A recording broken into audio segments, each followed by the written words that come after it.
حب دنیا سے تو بچا یا رب۔ کسی درویش اور اہل اللہ کی دعوت کو ہرگز نہ رد کریں۔ اب یہ پیروں سے مخاطب ہوں، میں مشائخ سے مخاطب ہوں، علماء سے مخاطب ہوں، درویشوں سے، فقیروں سے، یہ ان سے مخاطب ہوں میں۔ وہ کیا؟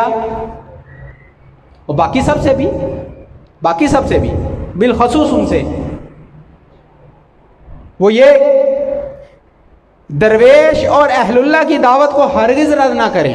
اگر کوئی اللہ کا فقیر، درویش، نیک شخص، نیک باطن شخص اگر دعوت دیتا ہے تو اس کو ضرور قبول کریں۔ اور اگر دنیا دار دعوت دے، اگر کوئی دنیا دار دعوت دے تو ہرگز قبول نہ کریں۔ لیکن معاملہ اس کے برعکس ہوتا ہے، دعوتیں دینے لینے کا تصور ختم ہو گیا۔ یہ ایسا ہوتا کہ نہیں ہوتا؟ کوئی غریب شخص ہے، اس کی دعوت نہیں قبول کرنی، اور امیر شخص ہے تو اس کی دعوت قبول کر لینی۔ ایسا ہوتا ہے؟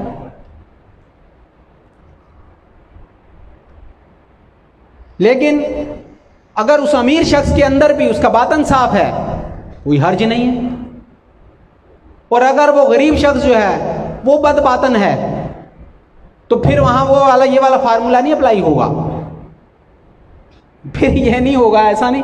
اصل چیز یہی ہے کہ وہ درویش کی بات کر رہے ہیں، مطلب کہ جس کی نیت بھی صاف ہے، جس کا باطن بھی صاف ہے، جس کا رزق بھی صاف ہے۔ اور دنیا دار سے مراد یہ ہے کہ جو ہر طرح کی برائیوں میں مبتلا ہے لیکن کچھ مفاد سے ہو سکتا ہے تو بس ٹھیک ہے۔ اور دنیا دار کی دعوت کو قبول نہ کرے، مغرور، جاہ پرست دنیا داروں کے گھر میں نہ جائے اور نہ ان سے کچھ مانگے۔ سمجھ آ رہی ہے؟ جاہ پرست دنیا دار ان کے گھروں میں نہ جائے اور نہ ان سے کچھ طلب کرے۔ بڑا مشکل کام ہے، میرے خیال سے سب سے مشکل کام ہی ہے۔ لیکن آگے جو فرما رہے ہیں وہ منع کیوں کر رہے ہیں ان کاموں سے؟ وہ کیوں منع کر رہے ہیں ان سے؟ وہ کہہ رہے ہیں، دادا صاحب فرما رہے ہیں، کیونکہ اس سے اہل طریقت کی توہین ہوتی ہے۔ اس سے کیا ہوتا ہے؟ اہل طریقت کی توہین ہوتی ہے۔ اور ہر کس و ناقص کی مہمانی قبول کرنا اچھا نہیں ہے۔ جس نے دعوت دی منہ اٹھا کے چل پڑے، جس نے دعوت دی چلے گئے، جس نے دعوت دی چلے گئے۔ وہ فرما رہے ہیں داتا صاحب، ہر کس و ناقص کی دعوت مہمانی قبول کرنا اچھا نہیں ہے، کیونکہ کتنے ہی کمینے اور رذیل و تباہ لوگ کسی کی دعوت کر کے اس پر احسان رکھتے ہیں، یعنی دعوت کرنے کے بعد احسان جتاتے ہیں۔ داتا صاحب فرما رہے ہیں کیونکہ کتنے ہی کمینے اور رذیل و تباہ لوگ کسی کی دعوت کر کے اس پر احسان رکھتے ہیں، دعوت کر کے دعوتیں گنواتے ہیں۔ ہم نے دعوتیں بھی تو کھلائی ہیں آپ کو، کتنی دعوتیں کھلائی ہیں آپ کو۔ اب ہمارے لیے اتنا بھی وقت نہیں ہے، ہمارے لیے اتنا ٹائم بھی نہیں ہے، ہمارے لیے یہ بھی نہیں ہے، ہمارے لیے وہ بھی نہیں، ہمیں اتنی بھی ویلیو نہیں ہے ہماری۔ وہ کیوں کہہ رہا ہے؟ اصل میں وہ در حقیقت احسان جتا رہا ہے اپنا، کہ جو آپ کو اتنی دفعہ میں نے کھانا کھلایا، چاہے گھر بلا کے کھلایا، چاہے یہاں لا کے پکایا۔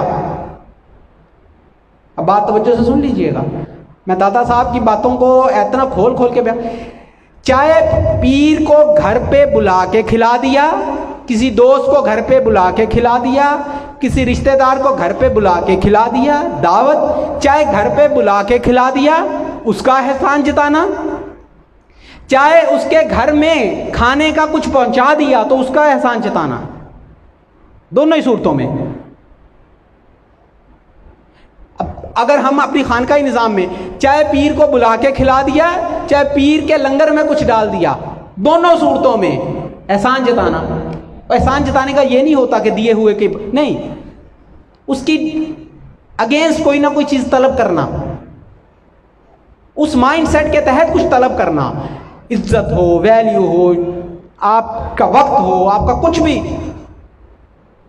اور ذرا سی کمی بیشی کے ساتھ موڈ بنا لینا، طبیعت میں تنگی، دل میں تنگی لے آنا، یہ کیا ہے؟ اس کے بارے میں کہا کہ ایسے لوگ کمینے ہوتے ہیں، رذیل ہوتے ہیں، رذیل الطبع ہوتے ہیں، اس لیے نہ جایا کرو جگہ جگہ، ہر جگہ نہ جایا کرو، سوچ سمجھ کے دعوت قبول کیا کرو، سوچ سمجھ کے جایا کرو۔ کن کو کہہ رہے ہیں؟ اہل طریقت کو۔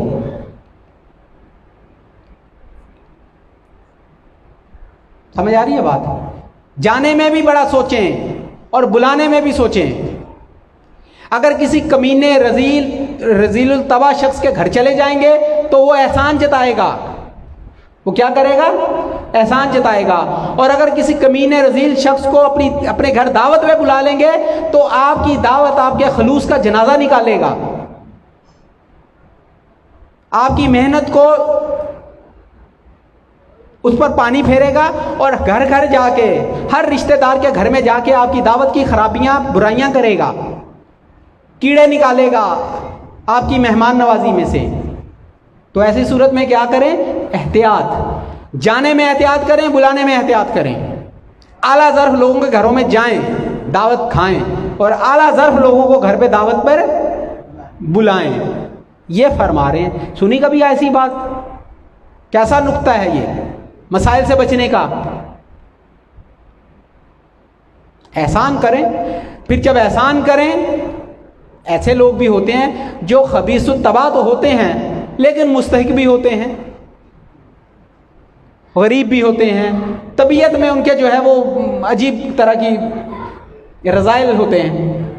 تو ایسے لوگوں کا کیا حل ہے؟ ایسے لوگوں کو کے ساتھ انٹریکشن کم کر دیں، ایسے لوگوں سے کم انٹریکشن رکھیں، ایسے رشتہ دار، ایسے دوست احباب، دوست تو ایسے ہوتے ہی نہیں ہیں، دوست کا تو لفظ بدنام ہے، ایسے لوگوں سے اجتناب کریں۔ ایسے لوگوں کو خوش کرنے کے لیے سب سے بہتر ذریعہ ہے لفافہ،